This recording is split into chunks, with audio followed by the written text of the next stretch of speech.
നമസ്കാരം. നമ്മൾ ടി എയുടെ രണ്ടാമത്തെ വീഡിയോ. നമ്മൾ ടി എ എന്താണെന്ന് പഠിച്ചു, എപ്പോഴെപ്പോഴാണ് കൊടുക്കുന്നതെന്ന് പഠിച്ചു.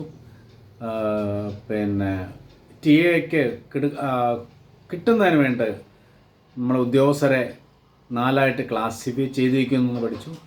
4 എന്ന് പറയുന്നെങ്കിൽ യഥാർത്ഥത്തിൽ 5ആയിട്ടാണ് ക്ലാസിഫൈ ചെയ്യണമെന്ന് പറഞ്ഞു.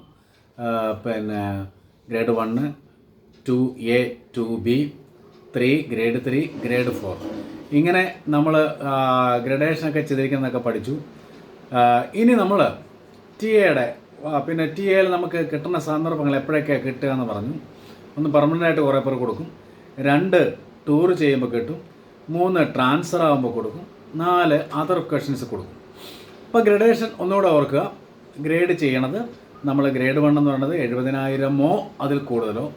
പിന്നെ അവിടെ ഒരു വ്യത്യാസം എന്ന് പറയുന്നത് പിന്നെ ഓൾ ഇന്ത്യ സർവീസിലുള്ളവർ, ഡിപ്പാർട്ട്മെൻറ്റൽ ഹെഡ്, മിനിസ്റ്ററുടെ PA, ഗവർണർ ADC, പിന്നെ അത്തരം ആൾക്കാർ, അങ്ങനത്തെ കുറച്ച് പേരുണ്ട്. അവരെ നമ്മൾ ഗ്രേഡ് 1, അവരുടെ ശമ്പളമൊന്നും നോക്കാറില്ല, ഗ്രേഡ് 1 ആയിട്ടാണ് കൂട്ടുക. അപ്പോൾ ശമ്പളത്തിൻ്റെ അടിസ്ഥാനത്തിൽ ഇത് ടി എക്ക് മാത്രമുള്ളൊരു കാര്യമാട്ടെ. ഈ ശമ്പളത്തിൻ്റെ അടിസ്ഥാനത്തിൽ ഗ്രഡേഷൻ എന്ന് പറഞ്ഞാൽ ടി എക്ക് മാത്രമാണ് അത് ബാധകം. ആൾക്കാരെ അങ്ങനെ ഗ്രേഡ് ചെയ്തിരിക്കുന്നു. പിന്നെ ഇവിടെ ഒരു വ്യത്യാസം, ഗ്രേഡ് 2 ആൾക്കാർ 2A, 2B ഉണ്ട്. ഗ്രേഡ് 2A എന്ന് പറയുന്ന ആൾക്കാർ ആരാ നമുക്കറിയാം, 59,300 അതിൽ കൂടുതലോ. ഗ്രേഡ് 2B എന്ന് പറഞ്ഞാൽ 39,300 അതിൽ കൂടുതലോ. ഈ ഗ്രേഡ് 2Bയുടെ കാര്യം പറയുമ്പോൾ ഒരു കാര്യം കൂടെ ശ്രദ്ധിച്ചേക്കാം. നമ്മൾ ഈ VIP-കളെ അവരുടെ അക്കമ്പനി ചെയ്യുന്ന ഉദ്യോഗസ്ഥർ, അവർ പിന്നെ ലാസ്റ്റ് ഗ്രേഡ് അല്ലാത്ത ഉദ്യോഗസ്ഥരെ ഗ്രേഡ് 2B ആയിട്ടാണ് കൂട്ടുക. അവരുടെ ശമ്പളം നോക്കേണ്ട കാര്യമില്ലെന്നാണ് പറഞ്ഞത്. പിന്നെ 25,100 അതിൽ കൂടുതലുള്ളവർ ഗ്രേഡ് 3 ആയിട്ടും അതിൽ താഴെയുള്ളവരെ ഗ്രേഡ് 4 ആയിട്ടും ഗ്രഡേഷൻ നടത്തും. ഇത്രയും നമ്മൾ പഠിച്ചു. ഇനി അത് നമ്മൾ ടൂർ ടി എ നമ്മൾ പഠിക്കുന്നത്. എന്താണ് ടൂർ ടി എന്ന് വെച്ചാൽ, ഒരു ഉദ്യോഗസ്ഥൻ ഔദ്യോഗിക ആവശ്യത്തിന് എവിടെയെങ്കിലും പോയി അവിടെ താമസിക്കാതെയോ തിരിച്ചെത്തിയാൽ അദ്ദേഹത്തിനുണ്ടാകുന്ന എക്സ്പെൻസുകൾ അത് മീറ്റ് ചെയ്യാൻ കൊടുക്കുന്ന എമൗണ്ടിനെ വിളിക്കുന്നവരാണ് ടൂർ ടി എ. എന്തൊക്കെ കിട്ടുമെന്നൊക്കെ നമ്മൾ കഴിഞ്ഞ ക്ലാസ്സിൽ പറഞ്ഞു. ടൂർ ടി എക്ക് നമുക്ക് കിട്ടുന്ന 2 സാധനങ്ങളാണ്. ഒന്ന് വണ്ടിക്കൂലി വേണം, അത് കിട്ടും. പിന്നെ അതിൻ്റെ കൂടെ പിന്നെ ഇൻസിഡൻ്റൽ എക്സ്പെൻസ്, അതായത് നമുക്ക് പോണ വഴിക്ക് നാരങ്ങ വെള്ളം കുടിക്കാനായിട്ട്. അപ്പോൾ അത് വണ്ടി യാത്ര സമയത്തുള്ള ചിലവ്, പിന്നെ അവിടെ ചെന്നിട്ടുള്ള ചിലവ്, ഇങ്ങനെ 2 സാധനങ്ങൾ കിട്ടുക. അപ്പോൾ യാത്രയ്ക്കുള്ള ചിലവ് വണ്ടിക്കൂലിയും നാരങ്ങ വെള്ളം കുടിക്കാനുള്ള കാശും, അവിടെ ചെന്നിട്ടുള്ള ചിലവെന്ന് പറഞ്ഞാൽ ആഹാരം കഴിക്കാനും പിന്നെ എന്താ പറയുക, റൂമെടുത്ത് കിടക്കാനും ഒക്കെ ഉള്ള ചിലവ്, അതാണ്. അപ്പോൾ അതിനെ നമ്മൾ വിളിക്കുന്നത് DA എന്ന് വിളിക്കും. യാത്രയ്ക്കിടയിലുണ്ടാകുന്ന ചിലവിനെ നമ്മൾ മൈലേജ് എന്ന് വിളിക്കും. ഇപ്പോൾ റോഡ് വഴിയാണ് പോകുന്നതിന് റോഡ് മൈലേജ് എന്നും, ട്രെയിനിനാണ് പോകണമെങ്കിൽ റെയിൽ മൈലേജ് എന്നും. അപ്പോൾ മൈലേജും DAയും ചേരുന്നതാണ് ടൂർ ടി എ എന്ന് വേണം നമുക്ക് പറയാം. പക്ഷേ ഇതിനകത്തൊരു വ്യത്യാസം എന്ന് വെച്ചാൽ, കേരളത്തിന് വെളിയിലേക്കാണ് പോകണമെങ്കിൽ അവിടെ റൂം റെൻറ്റ് കൂടെ ഇൻ അഡീഷൻ കൊടുക്കും. അത് കേരളത്തിന് വെളിയിലുള്ള യാത്രയ്ക്ക് മാത്രമേ അത് ബാധകമുള്ളൂ, അതും കൂടെ ഓർക്കാം. ഇനി നമുക്ക് ആദ്യമായിട്ട് നമ്മളെ മൈലേജ് ഒന്ന് പഠിക്കാം. അപ്പോൾ മൈലേജും DAയും കൂടുന്നതാണ് ടൂർ ടി എ എന്ന് ഞാൻ പറഞ്ഞു. മൈലേജ് പ്ലസ് DA, അഥവാ മറ്റു തരത്തിൽ പറഞ്ഞാൽ വണ്ടിയിൽ പോകുമ്പോണ്ട ചിലവും അവിടെ ചെന്ന് കഴിഞ്ഞിട്ടുള്ള ചിലവും കൂടുന്നതാണ് ടൂർ ടി എ. വണ്ടിയെ പോകുമ്പോൾ ഉണ്ടാകുന്ന ചിലവിനെ മൈലേജ് എന്ന് വിളിക്കും, അവിടെ ചെന്നിട്ടുള്ള ചിലവിനെ ഡെയിലി അലവൻസ് കൊടുക്കും. ഇതാണ് ഇത് 2 കൂടെ കിട്ടിയാൽ മതി. അപ്പോൾ നമുക്ക് അങ്ങോട്ടുള്ള ചിലവൊന്ന് നോക്കാം. വണ്ടിയെ പോകുമ്പോഴുള്ള ചിലവ്, അതിന് എന്താ കൊടുക്കുകയെന്ന് വെച്ചാൽ, 2 പ്രധാനപ്പെട്ട 2 കാര്യങ്ങൾ ഓർക്കേണ്ട. ഒന്ന് ഫെയർ, വണ്ടിക്കൂലി കൊടുക്കും. പിന്നെ നാരങ്ങ വെള്ളം കൊടുക്കാനുള്ള കാശ്, അതിന് ഇൻസിഡൻ്റൽ എക്സ്പെൻസ് എന്ന് വിളിക്കും. ഇവിടെ ഒരു കാര്യം, ഈ വണ്ടിക്കൂലി എന്ന് പറയുമ്പോൾ ഓരോ ഉദ്യോഗസ്ഥനും യാത്ര ചെയ്യേണ്ട ക്ലാസ്സിന് വ്യത്യാസമുണ്ട്. അങ്ങനെയാണ് നമ്മൾ ഗ്രഡേഷൻ നടത്തിയത്. ഓരോ ഉദ്യോഗസ്ഥനും യാത്ര ചെയ്യേണ്ട ക്ലാസ്സിന് വ്യത്യാസമുണ്ട്. ഇപ്പോൾ ട്രെയിനാണെങ്കിൽ ഗ്രേഡ് 1 ഉദ്യോഗസ്ഥൻ പോകേണ്ടത് 2 ടയർ AC ആണ്, 2nd ടയർ AC, അതിൽ പോവാം. ഗ്രേഡ് 1A ഫസ്റ്റ് ക്ലാസ്സിൽ പോകണം. ഇനി ഫസ്റ്റ് ക്ലാസ് ഇല്ലെങ്കിൽ അവർക്ക് 2 ടയർ AC പോകാം. ട്രെയിനിൻ്റെ ക്ലാസിഫിക്കേഷൻ ഒന്ന് അറിഞ്ഞിരിക്കുക. 2 ടയർ AC, അതിന് താഴെ ഫസ്റ്റ് ക്ലാസ്, അതിന് താഴെ 3rd AC, ഇങ്ങനെ വരിക, അന്ന് ഓർത്തിരിക്കുക. അപ്പോൾ ഗ്രേഡ് 2A ഫസ്റ്റ് ക്ലാസ്സിൽ പോകണം. ഫസ്റ്റ് ക്ലാസ് ഇല്ലാത്ത ട്രെയിനാണ്, അവർക്ക് 2 ടയർ ACയിൽ പോകാം. രണ്ടാമത് ഗ്രേഡ് 2B അവർ പോകേണ്ടത് 3rd ACയിലാണ്. 3 AC എന്ന് പറയുന്ന AC കോച്ചിലാണ് പോകേണ്ടത്. അവിടെ 3 ടയർ AC ഇല്ല എങ്കിൽ അവർക്ക് ഫസ്റ്റ് ക്ലാസ്സിൽ പോകാം. ഇനി അടുത്ത ഗ്രേഡ് 3ഉം 4ഉം പോകേണ്ടത് 2nd ക്ലാസ്സിലാണ് പോകേണ്ടത്. 2nd ക്ലാസ് AC അല്ല, വെറും 2nd ക്ലാസ്സിൽ. അപ്പോൾ ഇവിടെ ഒരു പ്രധാനപ്പെട്ട കാര്യം പലരും സംശയം വിളിച്ച് ചോദിക്കുന്ന ഒരു കാര്യം, ഈ സെക്കൻഡ് ക്ലാസ് എന്ന് പറഞ്ഞു കഴിഞ്ഞാൽ ഇവർക്ക് രാത്രി യാത്ര ചെയ്യണമെന്നുണ്ടെങ്കിൽ റിസർവ് ചെയ്ത് സ്ലീപ്പറിൽ പോകാം കേട്ടോ, അത് അറിഞ്ഞിരിക്കുക. അത് ഒരുപാട് ഡിപ്പാർട്ട്മെൻറ്റിൽ പലരും എന്നോട് വിളിച്ച് ചോദിക്കുന്ന സംശയമാണ്. ഈ സെക്കൻഡ് ക്ലാസ് എന്നല്ലേ സാറേ പറഞ്ഞിട്ടുള്ളൂ, അവർ സ്ലീപ്പറിൽ പോകാൻ പറ്റുമോ? അത് സ്ലീപ്പർ എന്ന് പറഞ്ഞാൽ സെക്കൻഡ് ക്ലാസ് തന്നെയാണ്. നൈറ്റ് യാത്ര ഉണ്ടെങ്കിൽ മാത്രമേ അത് അനുവദിക്കാവുള്ളൂ എന്ന് മാത്രം കേട്ടോ. അപ്പോൾ അങ്ങനെ പോകാം. ഇപ്പോൾ ഇത്രയാണ് അതിനകത്ത് പോകേണ്ടത്. അപ്പോൾ ട്രെയിനിൻ്റെ കാര്യം മനസ്സിലായി. Grade 1 2 tier AC, grade 2 grade 2 A പോകേണ്ട ഫസ്റ്റ് ക്ലാസ്, ഗ്രേഡ് 2 B പോകേണ്ടത് തേർഡ് AC, മറ്റ് രണ്ടുപേരും സെക്കൻഡ് ക്ലാസ്സിൽ പോകണം. അപ്പോൾ അത് ക്ലിയറായി. ഇനി ബസ്സിലാണ് യാത്രയെങ്കിൽ എന്ത് പറ്റും? ബസ്സിലാണെങ്കിൽ ഗ്രേഡ് 1 ആൾക്കാർ പിന്നെ 2 ആൾക്കാരും പോകേണ്ടത് എക്സ്പ്രസ് ബസ്സിനാണ്, എക്സ്പ്രസ്സിന് പോകണം. ബാക്കിയുള്ളവരൊക്കെ ഫാസ്റ്റ് പാസഞ്ചറിൽ പോകണം. ഇതാണ് നിയമം. അവർ പിന്നെ ഗ്രേഡ് 1 ഗ്രേഡ് 2 എക്സ്പ്രസ്സിന് പോകാം, ബാക്കിയുള്ളവർ ഫാസ്റ്റ് പാസഞ്ചറിന് പോകും. പിന്നെ ഈ നമ്മുടെ ഓഷ്യൻ സ്റ്റീമർ കപ്പലിന് പോകുമ്പോഴത്തേക്കും 2 ക്ലാസ്സേ ഉള്ളെങ്കിൽ ഗ്രേഡ് 1 ടോപ്പിൽ പോവുക, ഗ്രേഡ് 2 A അതിന് പോകാൻ പറ്റും. 3 ക്ലാസ് ഉണ്ടെങ്കിൽ അവർ മിഡിൽ ക്ലാസ്സിൽ പോകണം, അറിഞ്ഞിരിക്കുക. പിന്നെ ഗ്രേഡ് 4 മാത്രം ലാസ്റ്റ് ക്ലാസ്സിൽ പോകും. 3 ക്ലാസ് ഉണ്ട്, ലാസ്റ്റ് ക്ലാസ്സിൽ പോകും. അവിടെ ഗ്രേഡ് 3 മിഡിൽ ക്ലാസ്സിൽ പോകാം. 3 ക്ലാസ് ഉണ്ട്, 3ാമത്തെ ക്ലാസ്സിൽ 2 ക്ലാസ്സേ ഉള്ളെങ്കിൽ ലാസ്റ്റ് ക്ലാസ്സിൽ പോകണം. ഇതാണ് ഓഷ്യൻ സ്റ്റീമർ കപ്പലിന് പോകേണ്ട ഒരു ചാർജ് എന്ന് പറയുന്നത്. ഇനി വീണ്ടും നമ്മൾ പോവുകയാണ്. അപ്പം അവർ യാത്ര ചെയ്യണം, അതിൻ്റെ ഫെയർ കിട്ടും. അപ്പോൾ ഗ്രേഡ് 1 2 ടയർ ACക്കുള്ള ചാർജ് ട്രെയിനിന് പോയാൽ കിട്ടും. പിന്നെ ബസ്സിനാണ് പോകണമെങ്കിൽ എക്സ്പ്രസ് ബസ്സിൻ്റെ ചാർജ് കിട്ടും. കൂടാണ്ട് ഒരു സാധനം കൂടെ കിട്ടുമെന്ന് ഞാൻ പറഞ്ഞു വഴിയിൽ, IC എന്ന് പറഞ്ഞാൽ ഇൻസിഡൻ്റൽ എക്സ്പെൻസ്. ഇൻസിഡൻ്റൽ എക്സ്പെൻസ് എങ്ങനെ കിട്ടുമെന്ന് വെച്ചാൽ കിലോമീറ്ററിന് ഗ്രേഡ് 1 90 പൈസ, ഗ്രേഡ് 2 A 70 പൈസ, ബാക്കിയുള്ളവർക്കെല്ലാം 60 പൈസ പെർ കിലോമീറ്റർ യാത്ര ചെയ്ത ദൂരത്തിന്. ഇപ്പം 100 കിലോമീറ്റർ പോകണമെങ്കിൽ ഗ്രേഡ് 1 90 പൈസ × 100, ഗ്രേഡ് 2 A 70 പൈസ × 100. അതാണ് IC ആയിട്ട് കിട്ടുക. ഈ ICയും ഫെയറും കൂടെ കൂടുമ്പോൾ മൈലേജായി. ക്ലിയറായി കാണുമെന്ന് വിചാരിക്കുന്നു. അപ്പോൾ യാത്രയ്ക്കുള്ള ചാർജായി. ഇവിടെ ഒരു കാര്യം, IC എന്ന് പറയുന്ന ഇൻഷുറൻസ് ചാർജ് എന്ന് പറയുന്ന സാധനത്തിന് ഒരു മിനിമം ഉണ്ട്. അത് ½ DA ആണ്. DA എന്താണെന്ന് പറഞ്ഞാൽ നമ്മളിപ്പോൾ പഠിക്കും, ഡെയിലി അലവൻസാണ്. അതായത് അവിടെ ചെന്ന് താമസിക്കാനുള്ള കാശാണ് ഈ DA എന്നുള്ളത്. അതിൻ്റെ പകുതിയാണ് മിനിമമായിട്ട് കൊടുക്കണം. കാര്യം 90 പൈസ 70 പൈസ 60 പൈസ 60 പൈസ എന്ന് ഞാൻ പറഞ്ഞു. അപ്പോൾ അതിനകത്ത് ഇപ്പം കിലോമീറ്റർ × 60 പൈസ, അല്ല കിലോമീറ്റർ × 70 പൈസ, അല്ല കിലോമീറ്റർ × 90 പൈസ, ഇങ്ങനെ നോക്കുമ്പോൾ മിനിമം ½ DA കൊടുക്കണം, അറിഞ്ഞിരിക്കുക. അപ്പോൾ വഴിയിലുള്ള ചിലവ് കിട്ടി. വഴിയിലുള്ള ചിലവിനെ മൈലേജ് എന്ന് വിളിക്കുന്നു. മൈലേജ് എന്താണെന്ന് മനസ്സിലായി. മൈലേജ് എന്ന് പറഞ്ഞാൽ ഫെയറും ICയും കയറുന്നതാണ്. ഫെയർ എന്ന് പറയുന്നത് ഓരോ ഉദ്യോഗസ്ഥനും യാത്ര ചെയ്യാനുള്ള ക്ലാസ് പ്രത്യേകം പറയും. ആ ക്ലാസ്സിൻ്റെ ചാർജ് കിട്ടും. കൂടാണ്ട് നാരങ്ങ വെള്ളം കുടിക്കാൻ 90 പൈസ 70 പൈസ 60 പൈസ 60 പൈസ വെച്ച് കിട്ടും. അത് മിനിമം ½ DA കിട്ടും. ഇത് രണ്ടും കൂടെ കൂടുന്നതിനെ മൈലേജ് എന്ന് വിളിക്കും. ഇനി ഇത് കൂടാണ്ട് ഞാനൊരു കാര്യം പറയുന്നുണ്ട് നേരത്തെ തന്നെ. ഇത് കൂടാണ്ട് ഇതൊന്നും തന്നിട്ടില്ല, പരീക്ഷയ്ക്ക് മാത്രമേ ഇത് ആപ്ലിക്കബിൾ ഉള്ളൂ. 2.5 രൂപ വെച്ച്, കിലോമീറ്ററിന് 2.5 രൂപ വെച്ച് എടുക്കാമെന്ന് പറഞ്ഞിട്ടുണ്ട്. അപ്പോൾ പിന്നെ വേറെ IC കിട്ടില്ല കേട്ടോ. വണ്ടിക്കൂലി ICയും കൂടെ കൂടി 2.5 രൂപ വെച്ച് കിലോമീറ്ററിന് കണക്കൂട്ടി എടുക്കാം. പക്ഷെ അത് പ്രാക്ടിക്കലി ഇല്ല, ആരും അങ്ങനെ എടുക്കാറില്ല. അത് നമുക്ക് വരുന്നത് പ്രോബ്ലം ചെയ്യുമ്പോൾ മാത്രമാണ്. പ്രോബ്ലത്തിൽ പിന്നെ കിലോമീറ്റർ എത്രയുണ്ടെന്നൊന്നും പറഞ്ഞിട്ടില്ലെങ്കിൽ നിങ്ങൾ 2.5 രൂപ വെച്ച് ചെയ്യണം. ഓക്കെ, അത് കഴിഞ്ഞു. അപ്പോൾ വണ്ടി പോകുന്ന സമയത്തുള്ള ചിലവ് എന്താണെന്ന് നിങ്ങൾക്ക് മനസ്സിലായി, ക്ലിയർ ആയിക്കണമെന്ന് വിചാരിക്കുന്നു. ഇനി വണ്ടി യാത്ര ചെയ്ത് ഓരോ ഗ്രേഡേഷനുള്ള ഉദ്യോഗസ്ഥനും പോണ കാര്യം പറഞ്ഞു. ഇനി ഒരു കാര്യം കൂടെ പറയാനുണ്ട്. ഇപ്പോൾ നമ്മൾ എന്തൊക്കെ പറഞ്ഞു? ട്രെയിനിന് പോണ കാര്യം പറഞ്ഞു, ബസ്സിന് പോണ കാര്യം പറഞ്ഞു, പിന്നെ കപ്പലിന് പോണ കാര്യം പറഞ്ഞു. ഇനി എയർ ജേർണി, ഫ്ലൈറ്റിന് പോകാൻ എല്ലാ ഉദ്യോഗസ്ഥർക്കും അവകാശമില്ല. അവർക്ക് 77,200 140 500 ആ സ്കെയിൽ. ഇവിടെ ഞാൻ പറഞ്ഞ ശമ്പളമല്ല, നമ്മൾ TAക്കെല്ലാം ശമ്പളമാണ് കൂട്ടുന്നത്. അതുകൊണ്ടാണ് 70,000 അത് കൂടുതലോ പറയുന്നത്. പക്ഷേ ഫ്ലൈറ്റ് ജേർണിയുടെ കാര്യത്തിൽ ശമ്പളമല്ല, സ്കെയിൽ ഓഫ് പേ. 77,200 140 500 എന്നുള്ള സ്കെയിൽ ഓഫ് പേയോ അതിന് മുകളിലോ സ്കെയിൽ ഓഫ് പേ ഉള്ളവർക്ക് ഫ്ലൈറ്റിന് പോകാനുള്ള അവകാശമുണ്ട്. ഓക്കെ, ഇനി ഫ്ലൈറ്റിന് പോയാൽ എന്താ കിട്ടുക എന്ന് വെച്ച് കഴിഞ്ഞാൽ, ഫ്ലൈറ്റിന് പോയി കഴിഞ്ഞാൽ ശരിക്കും പറഞ്ഞാൽ ഫ്ലൈറ്റിൽ നമ്മുടെ പിന്നെ ഫുഡ് സീറ്റ് ഇത് അങ്ങനെ എല്ലാ സാധനം അതെല്ലാം നമുക്ക് റീഇംബേഴ്സ് ചെയ്യും. അപ്പോൾ ഒരു കാര്യം എന്താ വെച്ചാൽ അങ്ങനെ പോകുമ്പോൾ പ്രത്യേകിച്ച് IC കൊടുക്കില്ല. കാരണം ഫ്ലൈറ്റിൽ തന്നെ എല്ലാം കിട്ടും, കൊടുക്കില്ല. അങ്ങനെ ഇല്ലാത്ത ഫ്ലൈറ്റാണെങ്കിൽ മാത്രമേ ഇത് കൊടുക്കുകയുള്ളൂ. പണ്ടൊക്കെ നമുക്ക് ഇന്ത്യൻ എയർലൈൻസും എയർ ഇന്ത്യയുടെ ഒക്കെ ഫ്ലൈറ്റിനെ പോകാൻ പറ്റുള്ളൂ. ഇപ്പോൾ അങ്ങനെയല്ല, പ്രൈവറ്റ് ഫ്ലൈറ്റിനുമൊക്കെ പോകാൻ പറ്റും. പക്ഷേ വ്യത്യാസം എന്താ വെച്ചാൽ മറ്റവരുടെ നാഷണൽ എയർ ഇന്ത്യയുടെയൊക്കെ ചാർജ് തന്നെ എടുക്കാവുള്ളൂ. അതിലപ്പുറത്തെ ചാർജാണ് റീഇംബേഴ്സ് ചെയ്യില്ല എന്ന് മാത്രം. 2017 മുതലാണ് ഈ പറഞ്ഞ പോലെ ഫ്ലൈറ്റിൽ ഇതൊക്കെ ഫുഡിൻ്റെ കാശും എല്ലാം സീറ്റ് പ്രയോറിറ്റി, അപ്പം നമ്മുടെ സൈഡ് സീറ്റ് എന്നൊക്കെ ഇരിക്കുന്ന പ്രയോറിറ്റി ഉണ്ട്. അത്തരം പ്രയോറിറ്റിയിലെ കാശും കൂടെ ഇപ്പോൾ റീഇംബേഴ്സ് ചെയ്യാൻ നിയമമുണ്ട്. ഓക്കെ, ഇതാണ് ഫ്ലൈറ്റിന്.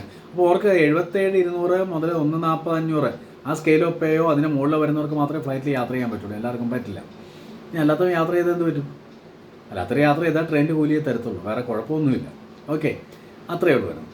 ഇനി അത് കഴിഞ്ഞു. അപ്പോൾ നമ്മൾ വണ്ടിയിലുള്ള കാര്യം നമ്മൾ പറഞ്ഞു, വണ്ടിയിൽ പോകുമ്പോഴുള്ള ചിലവ് എങ്ങനെ കൊടുക്കുന്നു പറഞ്ഞു. ഇനി അവിടെ ചെന്ന് കഴിഞ്ഞാൽ, ഒരു ഉദ്യോഗസ്ഥൻ അവിടെ ചെന്ന് കഴിഞ്ഞാൽ അവിടെ അയാൾക്ക് വരുന്ന ചിലവ് കൊടുക്കുന്നതിനെ വിളിക്കുന്നതാണ് DA. DA എന്ന് പറഞ്ഞത് ഇവിടെ നിന്ന് ശ്രദ്ധിക്കണം. നിങ്ങളുടെ മനസ്സിൽ കിടക്കുന്ന DA അല്ല. മനസ്സിൽ നിങ്ങളുടെ DA എന്താണെന്ന് എനിക്കറിയാം. നമ്മൾ ഡിയർനെസ് അലവൻസ്, ശമ്പളത്തോട് കൂട്ടുന്ന ഡിയർനെസ് അലവൻസ്, അത് ക്ഷാമബത്ത എന്ന് മലയാളത്തിൽ വേണം പറയാം. അതല്ല ഇവിടെ ഡെയിലി അലവൻസാണ്. രണ്ടും കൂടെ മാറിപ്പോകരുത്. ശമ്പളത്തിൻ്റെ കൂടെ വരുന്ന DA അല്ലിത്, ഇത് ഡെയിലി അലവൻസാണ്. അതായത് ഒരു ഉദ്യോഗസ്ഥൻ പുറത്ത് പോയാലൊക്കെ ഡെയിലി ഉള്ള ചിലവിന് കൊടുക്കുന്ന പൈസയാണ് ഡെയിലി അലവൻസ്. ഇത് ഉദ്യോഗസ്ഥൻ്റെ ഗ്രേഡ് അനുസരിച്ച് മാറും. ഗ്രേഡ് 1 ഉദ്യോഗസ്ഥന് കൊടുക്കുന്നത് 600 രൂപയാണ്. ഗ്രേഡ് 1 ഉദ്യോഗസ്ഥന് 600. ഗ്രേഡ് 2കാർക്ക് മുഴുവൻ 500 രൂപ. ഗ്രേഡ് 2A-ക്കും B-ക്കും 500 രൂപ. ബാക്കിയുള്ളവർക്കൊക്കെ 350 രൂപ വെച്ചാണ് കൊടുക്കുക. ഗ്രേഡ് 3ഉം 4ഉം. അപ്പോൾ ഒന്നുകൂടെ ഞാൻ പറയാം.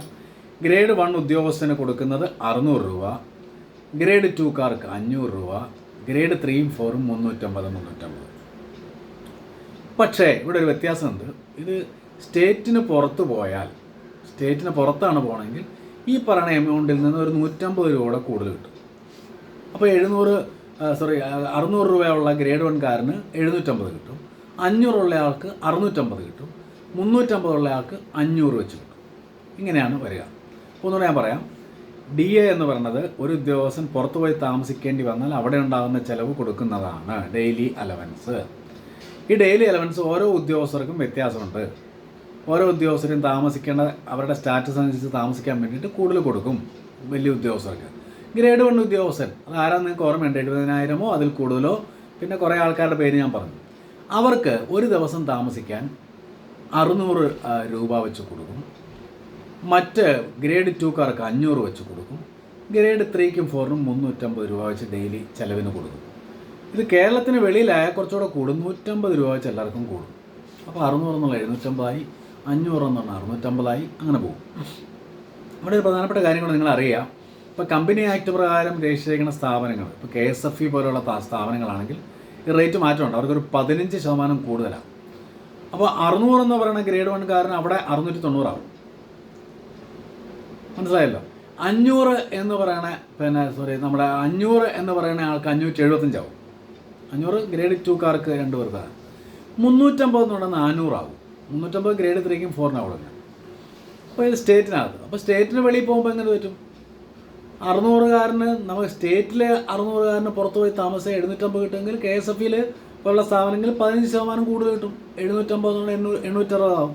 അത് നിങ്ങൾ നോക്കിയാൽ മതി, സിമ്പിളായിട്ട് കിട്ടും. 15% കൂടുതലായിരിക്കും എന്ന് ഓർത്തേക്കുക, അത്രയേ ഉള്ളൂ. അപ്പോൾ ഇത്രയും കാര്യങ്ങളാണ് നമ്മൾ അവിടെ പോയി താമസിക്കാൻ കിട്ടുക. ഇനി ഞാൻ വേറെ കാര്യം ആദ്യം പറഞ്ഞായിരുന്നു. ചിലർക്കൊക്കെ ഔട്ട് ഓഫ് സ്റ്റേറ്റ് ആണെങ്കിൽ നമ്മൾക്ക് റൂം റെൻറ്റ് കൊടുക്കുന്നു. അതും എല്ലാവർക്കും ഒരുപോലെ അല്ല കൊടുക്കുക. റൂം റെൻറ്റ് എങ്ങനെയാണ് കൊടുക്കുകയെന്ന് വെച്ച് കഴിഞ്ഞാൽ, ഗ്രേഡ് 1കാരന് ഗ്രേഡ് 2കാരനും 3000 രൂപ വെച്ച് കൊടുക്കും. ഗ്രേഡ് 2A-കാരനും ഗ്രേഡ് 1ഉം ഗ്രേഡ് 2A-കാരനും 3000 രൂപ വെച്ച് കൊടുക്കും. ഗ്രേഡ് 2B-ക്കും ഗ്രേഡ് 3ക്കും 2500.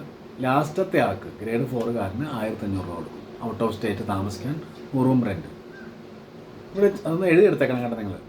എന്ന് ഞാൻ പറയാം. ഗ്രേഡ് 1കാരന് ഔട്ട് ഓഫ് സ്റ്റേറ്റ് താമസിച്ചാൽ, കേരളത്തിനകത്ത് താമസിക്കാൻ കൊടുക്കില്ല കേട്ടോ. കേരളത്തിനകത്തുള്ള യാത്രയാണെങ്കിൽ റൂം റെൻറ്റ് കൊടുക്കില്ല. നമ്മൾ ഈ DA എന്നതൊക്കെ എടുത്തോണം.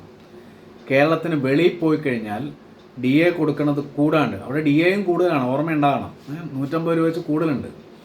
DA കൂടാണ്ട് കൊടുക്കുന്നത് റൂം റെൻ്റായിട്ട് റീംബേഴ്സ് ചെയ്യണത് 3000 രൂപ ഗ്രേഡ് 1കാരനും റീംബേഴ്സ് ചെയ്യും. ഗ്രേഡ് 2A $3000 തന്നെ കൊടുക്കും. ഗ്രേഡ് 2B കൊടുക്കുന്നത്, ഗ്രേഡ് 2B ഒക്കെ ആരാന്ന് ഓർമ്മയുണ്ടാകണം നിങ്ങൾ, 39,300 അതിൽ കൂടുതലോ, അവർക്ക് 2500. ഗ്രേഡ് 3കാരന് 2500, ലാസ്റ്റത്തെ ആൾക്ക് 1500. ഇത് ഔട്ട് ഓഫ് സ്റ്റേറ്റ് താമസിക്കാൻ. ഓക്കെ, ഔട്ട് ഓഫ് സ്റ്റേറ്റ് ഇതാണ് നമ്മൾ കൊടുക്കുക. ഇനി വേറൊരു കാര്യം കൂടെ പറയാം. പിന്നെ റൂം റെൻറ്റ് 3 നമ്മുടെ മെയിൻ സിറ്റികൾ, ഡൽഹി, മുംബൈ, കൽക്കട്ട. ഇതിനകത്ത് ഞാനിപ്പോൾ പറഞ്ഞ ഡൽഹി, മുംബൈ, കൽക്കട്ടയുടെ കാര്യമാണ് ഈ പറഞ്ഞത്. ഔട്ട് ഓഫ് സ്റ്റേറ്റ് ഈ 3000, 2500, 2500, 1500. ഈ ഡൽഹി, മുംബൈ, കൽക്കട്ട ആണെങ്കിൽ മാത്രമേ ഇത് കൊടുക്കുള്ളൂ ഈ കാശ്. മറ്റേ സാധാ സിറ്റികളൊക്കെ താമസിക്കാനാണെങ്കിൽ കുറച്ചുകൂടെ കുറയും. അതെങ്ങനെയാണെന്ന് വെച്ച് കഴിഞ്ഞാൽ, പിന്നെ അതർ സിറ്റികളിലാണെങ്കിൽ 2500 രൂപ വെച്ച് ഗ്രേഡ് 1കാരനും ഗ്രേഡ് 2കാരനും ഗ്രേഡ് 2A കൊടുക്കും. ബാക്കി ഗ്രേഡ് 2Bക്കും ഗ്രേഡ് 3കാരനും 1500, ലാസ്റ്റത്തെ ആൾക്ക് 1200. അപ്പോൾ ഒന്നുകൂടെ പറയാം. ഡൽഹി, മുംബൈ, കൽക്കട്ടയിലാണ് പോയി താമസിക്കണമെങ്കിൽ ഗ്രേഡ് 1കാരന് 3000, ഗ്രേഡ് 2A 3000, മറ്റേ ഗ്രേഡ് 2Bയും ഗ്രേഡ് 3ക്കും 2500, ലാസ്റ്റത്തെ ആൾക്ക് 1500. ഇത് പുറത്ത് താമസിക്കുമ്പോൾ. ഇനി ഡൽഹി, മുംബൈ, കൽക്കട്ട പോലെ മെട്രോ സിറ്റി അല്ല എങ്കിൽ കുറച്ചുകൂടെ കുറയും. ഗ്രേഡ് 1കാരന് 2500, ഗ്രേഡ് 2A 2500, മറ്റ് 2 പേർക്കും ഗ്രേഡ് 2Bയും ഗ്രേഡ് 3ക്കും 1500, ലാസ്റ്റത്തെ ആൾക്ക് 1200. ക്ലിയറായി കാണുമെന്ന് വിചാരിക്കുന്നു. അപ്പോൾ കേരളത്തിന് വെളിയിൽ പോയാൽ റൂം റെൻറ്റ് കൊടുക്കാം, ഇത്രയും റൂമിൽ താമസിക്കാം, അത് റീംബേഴ്സ് ചെയ്യാറുണ്ട്. പക്ഷേ അവിടെ നമ്മൾ പിന്നെ നമ്മുടെ ഇൻറ്റേർണൽ കേരളത്തിനുള്ളിലെ യാത്രയാണെങ്കിൽ അത് കൊടുക്കില്ല എന്ന് അറിഞ്ഞിരിക്കുക. ഒന്നുകൂടെ പറയാൻ നമ്മൾ ശ്രദ്ധിച്ചേക്കുക. റൂം റെൻറ്റ് കൊടുക്കുന്നത് കേരളത്തിന് വെളിയിലാണ്. ഡൽഹി, മുംബൈ, കൽക്കട്ട മുതലായ മെട്രോ സിറ്റിയിലാണെങ്കിൽ പിന്നെ 5 പേരുടെ ഞാനങ്ങ് പറയാം, 3000, 2500, 2500, 1500 അങ്ങനെ പഠിച്ചാൽ മതി. നിങ്ങൾ ഓട്ടോമാറ്റിക്കായിട്ട് വരും. Grade 1, grade 2A, grade 2B, grade 3, grade 4. 3000, 2500, 2500, 1500. അടുത്തത് ഈ ഡൽഹി, മുംബൈ ഒന്നുമല്ല, സാധാരണ നഗരങ്ങളിലാണ് 2500, 2500, 1500, 1500, 1200. ഇത്രയും ക്ലിയർ ആയല്ലോ. ഇത്രയാണ് നമുക്ക് ഒരു ഉദ്യോഗസ്ഥന് യാത്ര ചെയ്താൽ കിട്ടുന്ന കാശ്. യാത്ര ചെയ്താൽ 2 കാര്യങ്ങളാണ് കിട്ടുക. 1 അയാൾക്ക് വഴിച്ചെലവ്, 2 അവിടെ പോയി താമസിക്കുന്ന കാര്യം. കേരളത്തിന് വെളിയിലാണ് റൂം റെൻറ്റ്. വഴിച്ചെലവിനെ മൈലേജ് എന്ന് വിളിക്കും, അവിടെ ചെന്ന് താമസിക്കാനുള്ള കാശിനെ ഡെയിലി അലവൻസ് എന്ന് വിളിക്കും. കേരളത്തിന് വെളിയിലാണ് റൂം റെൻറ്റും കൂടെ കിട്ടും. ഈ 3 കാര്യം ചേരുമ്പോഴാണ് ടൂർ TA ആകുന്നത്. TA വേണ്ടിയിട്ട് ആൾക്കാരെ 5ആയിട്ട് തിരിച്ചിട്ടുണ്ട്. പറയുമ്പോൾ 4 എന്നാണെങ്കിലും കാര്യത്തിൽ 5ആണ്. ആരൊക്കെയാണെന്ന് ഓർമ്മയുണ്ടാകുന്ന നിങ്ങൾക്ക്? Grade 1, grade 2A, grade 2B, grade 3, grade 4. ക്ലിയറായി കാണുന്നത്. അപ്പോൾ ഓരോരുത്തർക്കും DA വ്യത്യാസമുണ്ട്, ഓരോരുത്തർക്കും യാത്ര ചെയ്യാനുള്ള പിന്നെ ട്രെയിനിനാണ് കോച്ച് വ്യത്യാസമുണ്ട്, ബസ്സിനും വ്യത്യാസമുണ്ട്. അതൊക്കെ പഠിച്ചിരിക്കും. ഇപ്പോൾ ഇത്രയും നമ്മൾ പറഞ്ഞു. ക്ലിയറാക്കാം. ഇനി TA സംബന്ധിച്ച് കുറച്ച് പ്രധാനപ്പെട്ട കുറച്ച് കാര്യങ്ങൾ പറയാം. ചുമ്മാ TA അങ്ങോട്ട് എഴുതെടുക്കാൻ പറ്റില്ല. ഒന്നാമത് നമ്മൾ പഠിക്കുന്ന ഒരു റൂൾ എന്ന് പറയുന്നത് റൂൾ 63, വളരെ ഇമ്പോർട്ടൻ്റ് ആയിട്ടൊരു റൂളാണ്. നമ്മളൊരാൾ പുറത്ത് പോയി കഴിഞ്ഞാൽ, പിന്നെ നമ്മൾ പുറത്തെന്ന് വെച്ചാൽ അയാൾ ഉദ്യോഗസ്ഥൻ്റെ സ്ഥലത്തുനിന്ന് വേറെ സ്ഥലത്തേക്ക് ടൂറ് പോയി ഔദ്യോഗികത്തിന് പോയാൽ അയാൾ അവിടെ DA എന്ന് പറഞ്ഞാൽ ഡെയിലി അലവൻസ് എല്ലാവർക്കും കൊടുക്കില്ല. 6 മണിക്കൂർ വരെ ഒരിടത്ത് താമസിച്ച് കഴിഞ്ഞാൽ, ഔട്ട് സ്റ്റേഷനിൽ പോയി താമസിച്ച അയാൾക്ക് DA കൊടുക്കില്ല. 6ന് മുകളിൽ 12 വരെയാണെങ്കിൽ ഹാഫ് DA കൊടുക്കുള്ളൂ. അപ്പോൾ 600 DA ഉള്ള ആൾ ഗ്രേഡ് 1കാരന് 300 കൊടുക്കുകയുള്ളൂ 12 മണിക്കൂർ വരെ ആണെങ്കിൽ. 12ന് മുകളിൽ 24 മണിക്കൂർ വരെ ആണെങ്കിൽ ഫുൾ DA കൊടുക്കും. അപ്പോൾ 600 കൊടുക്കും. അപ്പോൾ അവിടെ ചെന്ന് താമസിക്കുന്ന മണിക്കൂർ അനുസരിച്ചാണ്. അത് DA എന്താണെന്ന് ഞാൻ ആദ്യം പറഞ്ഞു. DA എന്ന് പറഞ്ഞാൽ in respect of the hours spend at an out station. അവിടെ പുറത്ത് സ്പെൻഡ് ചെയ്യുന്ന ടൈം അനുസരിച്ചാണ് കൊടുക്കുക. അപ്പോൾ 6 മണിക്കൂർ വരെ ഇല്ല, 6ന് മുകളിൽ 12 വരെ ഹാഫ്, 12 മുകളിൽ ഫുള്ള്. ക്ലിയറായി കാണുമെന്ന് വിചാരിക്കുന്നു. അങ്ങനെയാണെങ്കിൽ 31 മണിക്കൂർ ഒരാൾ താമസിച്ചു. മണിക്കൂർ വെച്ച് കൂട്ടാവുള്ളൂ. ഔട്ട് സ്റ്റേഷനിൽ പോയി 31 മണിക്കൂർ താമസിച്ചു. എങ്ങനെ ഇത് കണക്കാക്കുന്നത്? ഒരാൾ ഔട്ട് സ്റ്റേഷൻ, ഇപ്പോൾ ട്രിവാൻഡ്രത്തുള്ള ഒരാൾ എറണാകുളത്ത് വരുന്നു.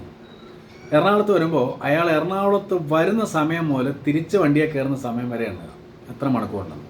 അതിനെ വേണം നമ്മൾ ഡി എ ആയിട്ട് കൺവേർട്ട് ചെയ്യാൻ. 31 മണിക്കൂറുണ്ട് ഒരാൾ. അപ്പോൾ ആദ്യം നമ്മൾ 24 മണിക്കൂർ ഒരു ഡി എ, പിന്നെ എത്ര മണിക്കൂറുണ്ട്? 7 മണിക്കൂർ. 7 മണിക്കൂറിന് ഹാഫ് ഡി എ, അപ്പോൾ 1.5 ഡി എ ആയിട്ട് കിട്ടും. അങ്ങനെയാണെങ്കിൽ 42 മണിക്കൂർ. നമുക്കൊന്ന് ചിന്തിക്കാം. 42 മണിക്കൂർ എന്ന് പറയാൻ എന്ത് കിട്ടും? 24 മണിക്കൂർ മാറ്റി, പിന്നെ എത്രയുണ്ട്? 48 മണിക്കൂർ. 42 മണിക്കൂറാണ്. അപ്പോൾ 6, 8 മണിക്കൂർ. 8 മണിക്കൂർ എന്ന് പറഞ്ഞാൽ എത്ര വരും? 24 പോയിട്ട് പിന്നെ 12 6 18 മണിക്കൂർ മിച്ചം വന്നു. 18 മണിക്കൂർ എന്ന് പറയുമ്പോഴത്തേക്കും ആദ്യത്തെ 24 ഒരെണ്ണം കിട്ടി, പിന്നെ 18 മണിക്കൂറിന് ശരിക്കും പറഞ്ഞു കഴിഞ്ഞാൽ 12 മണിക്കൂറിന് മുകളിലായി കഴിഞ്ഞാൽ ഒരു ഡി എ കൂടെ കിട്ടും. അപ്പോൾ 2 ഡി എ കിട്ടും. ഡി എ കാൽക്കുലേഷൻ ഇങ്ങനെയാണ്. അപ്പോൾ ഓർക്കേണ്ട കാര്യമുള്ളൂ, അയാൾ ചെല്ലണ സമയം പോലെ തിരിച്ചു വരുന്ന സമയം വരെ മണിക്കൂർ എണ്ണുന്നതാണ്. മണിക്കൂർ എണ്ണിയിട്ട് മണിക്കൂറിന് 24 മണിക്കൂറിന് ഒരെണ്ണം, 6 വരെ 0, 6 മുതൽ 12 വരെ ഹാഫ് ഡി എ, 12 മുകളിലാണെങ്കിൽ ഒരു ഡി എ കണക്കാക്കുക. അങ്ങനെ 24 വരെ ഒരു ഡി എ. പിന്നെ 24 മാറ്റിയിട്ട് ബാക്കി നോക്കുക. ബാക്കി വീണ്ടും കാൽക്കുലേറ്റ് ചെയ്യാം. വീണ്ടും 6 മണിക്കൂർ വരെയാണ് ഒന്നും തരത്തില്ല. 6ന് മുകളിൽ 12 വരെയാണ് ഹാഫ്, 12ന് മുകളിലാണ് വീണ്ടും ഫുള്ള്. ഇങ്ങനെ കാൽക്കുലേറ്റ് ചെയ്യണം. ഇങ്ങനെയാണ് ഡി എ കണക്കാക്കുക. ഓക്കെ, അപ്പോൾ ഇതാണ് റൂൾ 63 പറയുന്നത്. 6 മണിക്കൂർ വരെ ഇല്ല, 6ന് മുകളിൽ 12 വരെ ഹാഫ്, 12ന് മുകളിൽ ഫുള്ള്. ഇനി വളരെ ഇമ്പോർട്ടൻ്റ് ആയിട്ടുള്ള മറ്റൊരു റൂളാണ് റൂൾ 59. ഇതിനെ 10 ഡേയ്സ് റൂൾ എന്നാണ് വിളിക്കുക. 10 ഡേയ്സ് റൂൾ എന്ന വളരെ ഇമ്പോർട്ടൻ്റ് ആയിട്ടൊരു റൂളാണ്. ഒരു ഉദ്യോഗസ്ഥൻ ഒരിടത്ത് പോയി കുറേ നാൾ താമസിക്കേണ്ടി വന്നെന്നിരിക്കട്ടെ. അയാൾക്ക് എങ്ങനെയാണ് അയാളുടെ D A, daily allowance regulate ചെയ്യണമെന്നായി പറയണം. 10 ഡേയ്സ് റൂൾ പറഞ്ഞതാണ്, ആദ്യത്തെ 10 ദിവസം ഫുൾ ഡി എ കൊടുക്കും. പിന്നത്തെ ഒരു 20 ദിവസം അയാൾക്ക് 3/4 ഡി എ, 3/4 കൊടുക്കും. പിന്നത്തെ 60 ദിവസം ഹാഫ് ഡി എ കൊടുക്കും. ഒന്നുകൂടെ നോക്കാം. ആദ്യത്തെ 10 ദിവസം ഫുള്ള്, പിന്നെ 20 ദിവസം 3/4, പിന്നെ ബാക്കി 60 ദിവസം ഹാഫ് ഡി എ. അപ്പോൾ മൊത്തം ഒന്ന് കൂട്ടിക്ക് 10, 20, 30. അപ്പോൾ മൊത്തം 10, 20, 60. അപ്പോൾ മൊത്തം വരുന്നത് നമുക്ക് 90 ദിവസമാണ്. ഈ 90 ദിവസം വരെ ഡി എ ഉള്ളൂ, അല്ലാതെ ഡി എ ഇല്ല. ഒരാൾ എന്തെങ്കിലും കാര്യത്തിന് പോയാൽ മാക്സിമം 90 ദിവസം വരെ കൊടുക്കാൻ പാടുള്ളൂ. അതെങ്ങനെയാണ് കൊടുക്കണമെന്നായി പറഞ്ഞ് ആദ്യത്തെ 10 ദിവസം ഫുൾ ഡി എ കൊടുക്കും. അപ്പോൾ 600 രൂപ ഗ്രേഡ് 1 ഉദ്യോഗസ്ഥനാണെങ്കിൽ ഒരു ദിവസം അയാൾക്ക് 600 രൂപ ഉണ്ട്. അപ്പോൾ അയാൾക്ക് ആദ്യത്തെ 10 ദിവസം 600 രൂപ തന്നെ കൊടുക്കും. അപ്പോൾ പിന്നെ 6000 രൂപ അത് കിട്ടും 10 ദിവസം. പിന്നെ താമസിക്കണ 20 ദിവസത്തേക്ക് ഇത് കിട്ടില്ല, അതിൻ്റെ 3/4 ഭാഗം കിട്ടുള്ളൂ, 3/4 കൊടുക്കും. അപ്പം 10ഉം 20ഉം കഴിഞ്ഞ് 30 ദിവസം പോയി. ഈ 30 കഴിഞ്ഞ് പിന്നെയും താമസിക്കുകയാണെങ്കിൽ ഹാഫ് ഡി എ കിട്ടും. അതായത് 600 രൂപ മേടിക്കുന്ന ആൾക്ക് 300 രൂപ വെച്ചേ കിട്ടത്തുള്ളൂ ഡെയിലി. ഇതാണ് അതിൻ്റെ റൂൾ. ഇതിനെയാണ് 10 ഡേയ്സ് റൂൾ എന്ന് പറയുന്നത്. ഇപ്പോൾ ചെറിയൊരു എക്സെപ്ഷൻ ഉണ്ട്. നമ്മൾ ഈ KSRൻ്റെ മൊത്തത്തിലുള്ള കുഴപ്പം എല്ലാം റൂൾ പറയും, പിന്നെ കുറേ എക്സെപ്ഷൻ പറയും. എക്സെപ്ഷൻ പറയുന്നത് എന്താ വെച്ചാൽ ഈ ട്രെയിനിങ്ങിന് പോകുന്ന ആൾക്കൊക്കെ ചെറിയ വ്യത്യാസമുണ്ട്. പ്രത്യേകിച്ച് ട്രിവാൻഡ്രം, കൊച്ചി, കോഴിക്കോട്, അവിടെ എറണാകുളം, കോഴിക്കോട്, കൊച്ചി അങ്ങനെ സ്ഥലങ്ങളിൽ, പിന്നെ എറണാകുളം, കോഴിക്കോട്, ട്രിവാൻഡ്രം ഈ 3 സിറ്റികളിൽ ട്രെയിനിങ്ങിന് പോകുന്നവർക്ക് ചെറിയ വ്യത്യാസമുണ്ട്. അവർക്ക് ആദ്യത്തെ 30 ദിവസം ഫുള്ള് കൊടുക്കും. 10 ദിവസത്തിന് വരെ 30 ദിവസം ഫുള്ള് കൊടുക്കും. പക്ഷേ ബാക്കിയുള്ള 60 ദിവസം അതൊന്നും നോക്കിയാൽ 3/4 കൊടുക്കും. ഹാഫ് ഡി എയുടെ പരിപാടി അവിടെ ഇല്ല. ക്ലിയർ ആക്കാണെന്ന് വിചാരിക്കുന്നു. അപ്പോഴും എത്ര വരെ വന്ന് മാക്സിമം 30, 60, 90 ദിവസം. ഒന്ന് നോക്കാം.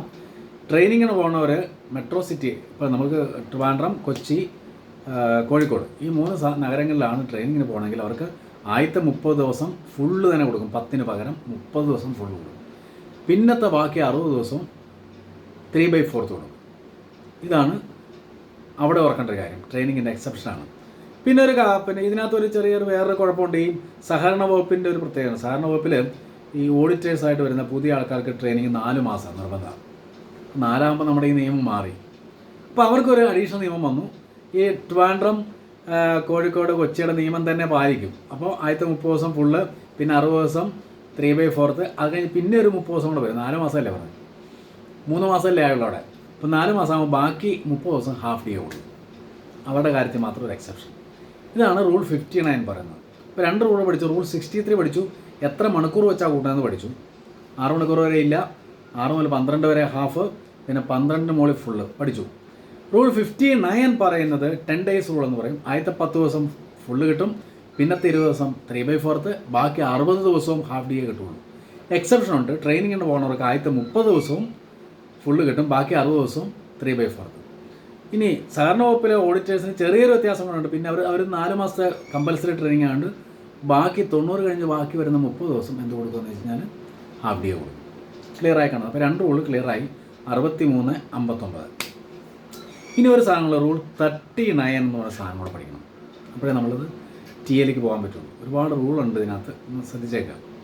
ഈ റൂൾ 39 എന്താണെന്ന് പറഞ്ഞാൽ, നിങ്ങൾ എവിടെയെങ്കിലുമൊക്കെ പോയി കഴിഞ്ഞാൽ ചിലപ്പോൾ ട്രെയിനിങ് അതുപോലുള്ള സാധനത്തൊക്കെ വന്ന് ഗവൺമെൻറ് തന്നെ ബോർഡിങ് ആൻഡ് ലോഡ്ജിങ്, ഭക്ഷണവും വിശ്രമവും അവർ തന്നെ ഏർപ്പാട് ചെയ്യും.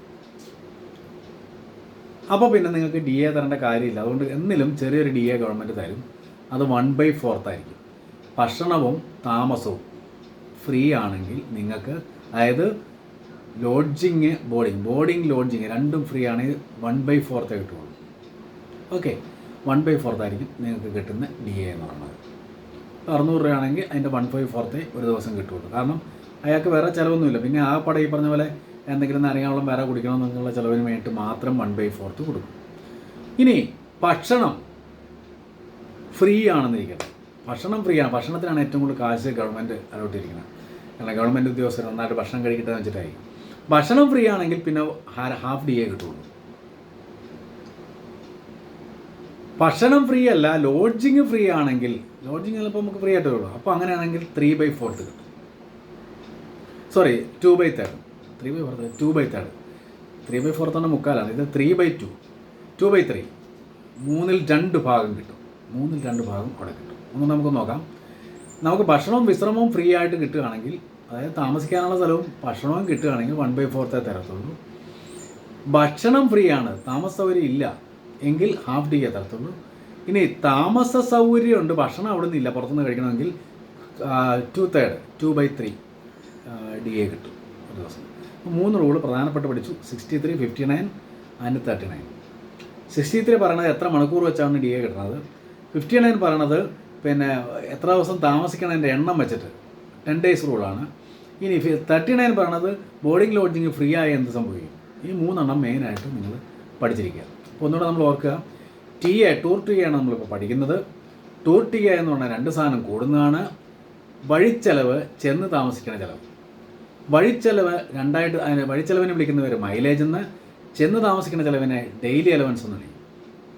അല്ലെങ്കിൽ വഴിച്ചെലവിന് കൊടുക്കുന്ന മൈലേജ് അലവൻസ്, ചെന്ന് താമസിക്കുന്ന കൊടുക്കുന്നതിന് ഡെയിലി അലവൻസ് കൊടുക്കും, ഡി എ കൊടുക്കും. മൈലേജ് ട്രെയിനിനാണെങ്കിൽ റെയിൽ മൈലേജ് എന്ന് പറഞ്ഞു, ബസ്സിനാണെങ്കിൽ പിന്നെ റോഡ് മൈലേജ് എന്ന് വിളിക്കും. ഇനി മൈലേജ് 2 ഭാഗം കൂടുന്നതാണ്. ഫെയർ, വണ്ടിക്കൂലി പ്ലസ് നാരങ്ങാവെള്ളം.